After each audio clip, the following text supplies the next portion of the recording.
حالت احرام میں آپ کے پاس جو جوتے ہونے چاہیے ایسے ہونے چاہیے جن سے پہننے کے بعد ٹخنے ننگے رہیں، ٹخنے نہ ڈھکے، ایسا جوتا ہونا چاہیے۔ اور جوتا رکھنے کے لیے ہلکا پھلکا بیگ یا لفافہ، اور اگر آپ دھوپ کا چشمہ استعمال کرتے ہیں تو وہ بھی آپ کے ساتھ ہونا چاہیے۔ کینچی، نیل کٹر وغیرہ بھی ضرورت ہوتی ہے۔ یہ کینچی، نیل کٹر یا کوئی بھی مائع چیز دستی سامان میں نہیں رکھنی، وہ نکال لیتے ہیں، یہ آپ کے بیگ میں ہونی چاہیے یہ چیزیں۔ یعنی کوئی بھی ایسی چیز جس کو ساتھ لے جانے کی اجازت نہیں ہے، یعنی مائع چیز کوئی بھی، وہ آپ کے دستی بیگ میں نہیں ہونی چاہیے کم از کم۔ اور اگر بیگ میں بھی رکھی ہے تو اس کو خوب سیل کر کے بند کر کے رکھیں، اور خاص طور پر کینچی، سوئی، دھاگا تک آپ نے دستی سامان میں نہیں رکھنا، کیونکہ وہ نہیں لے کر جانے دیتے ہوائی جہاز میں۔ اسی طرح اپنے سامان پر اپنا نام، پاکستان کا مکمل پتہ صاف طور پر درج کریں، اور سوٹ کیس کے یا بیگ کے جتنے خانے ہیں ان کو آپ تالا لگائیں، یعنی جتنی اس کی جیبیں ہیں باہر کی طرف ضرور تالا لگائیں، اگرچہ وہ خالی ہی کیوں نہ ہو، کیونکہ بہت سے لوگ غلط قسم کی چیزیں آپ کے بیگ میں رکھ کر آپ کے لیے مشکل بنا سکتے ہیں۔ اس لیے اپنے بیگ کی جیبوں کو ہمیشہ بند رکھیں، یعنی اسے تالا لگا کر رکھیں کہ کوئی غلط شخص کوئی ناجائز فائدہ نہ اٹھا سکے۔ اسی طرح اگر آپ اپنے بیگ پر کوئی منفرد علامت لگا لیں، مثلا کوئی ربن سرخ رنگ کا، سبز رنگ کا، یا کوئی بھی رسی وغیرہ باندھ لیں تاکہ دور سے آپ بہت سارے سامان میں سے پہچان سکیں۔ ایئرپورٹ پر کسی کے سامان اٹھانے کی حامی مت بھریں، کیونکہ بہت سے غلط لوگ غلط قسم کا سامان آپ کو پکڑا کر آپ کو مشکل میں ڈال سکتے ہیں۔ اسی طرح رقم یا قیمتی اشیاء دستی سامان ہی میں رکھیں،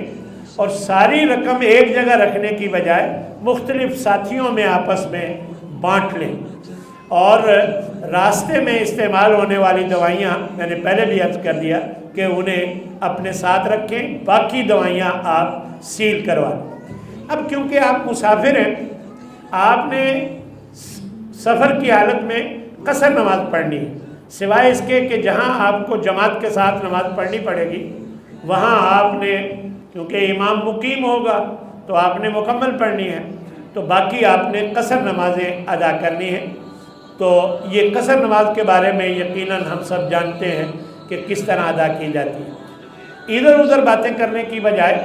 سبحان اللہ، الحمدللہ، اللہ اکبر، لا الہ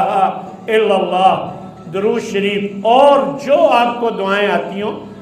اپنا زیادہ وقت انہی دعاؤں میں لگائیں ادھر ادھر کی باتیں کرنے کی بجائے۔ یہ سب بغیر وضو کے بھی پڑھی جا سکتی ہیں، ان دعاؤں کو بغیر وضو پڑھا جا سکتا ہے، اس میں کوئی حرج کی بات نہیں۔ وضو کی شرط صرف نماز اور طواف کے لیے ہوتی ہے، باقی جتنے بھی ذکر اذکار ہیں ان میں وضو کرنا ضروری نہیں ہوتا، اگر کیا جائے تو زیادہ بہتر اور افضل ہوتا ہے۔ تو حج 3 قسم کا ہے۔ ہمارے ہاں جو حج عموماً کیا جاتا ہے وہ حج تمتع اسے کہتے ہیں، جو ہمارے پاکستانی اور ہندوستانی لوگ کرتے ہیں، یہ حج تمتع ہے۔ لیکن حج 3 قسم کا ہے۔ حج افراد، حج افراد وہ حج ہے جس میں صرف حج ہوتا ہے، اس کے ساتھ عمرہ نہیں ہوتا، اور یہ حج عموماً وہ لوگ کرتے ہیں جو مقامی لوگ ہیں، وہاں مکہ کے رہنے والے، وہاں کے رہنے والے جو مقامی لوگ ہیں وہ لوگ کرتے ہیں، یا پھر وہ لوگ کرتے ہیں جو بالکل آخری وقت پہنچتے ہیں اور سیدھے مینا چلے جاتے ہیں بغیر عمرے، بغیر کسی اور چیز کے، وہ سیدھے مینا چلے جاتے ہیں اور حج ادا کرتے ہیں۔ یہ حج افراد، اور اس کے لیے جو نیت کی جاتی ہے وہ لبیک حجن، کہ اے اللہ میں حاضر ہوں حج کے لیے، اور جب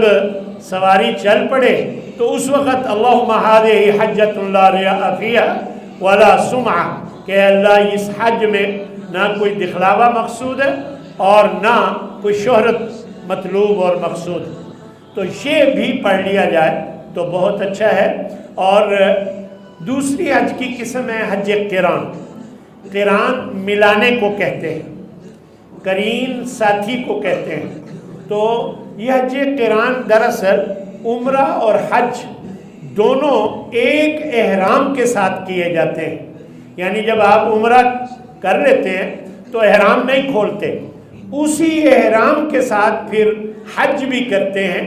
تو یہ حج قران ہوتا ہے۔ اور اس کے لیے پھر لبیک عمرۃ و حجن دونوں کی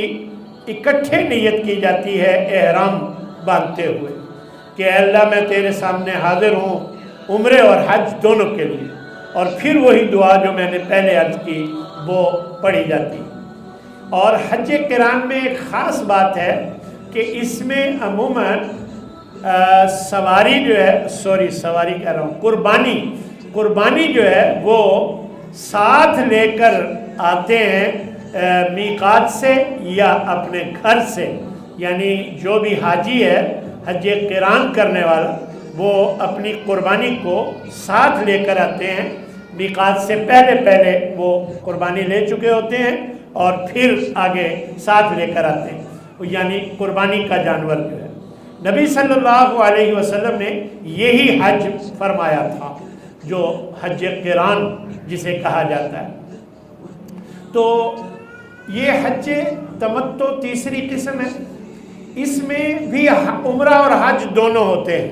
لیکن اس میں فرق یہ ہے کہ اس میں عمرہ کرنے کے بعد احرام کھول دیا جاتا ہے، آپ عام کپڑے پہن لیتے ہیں، اور اس کے بعد حج کا انتظار کیا جاتا ہے، چاہے 10 دن رہتے ہوں، چاہے 20 دن رہتے ہوں، چاہے 2 دن رہتے ہوں۔ پھر 8 ذی الحجہ کو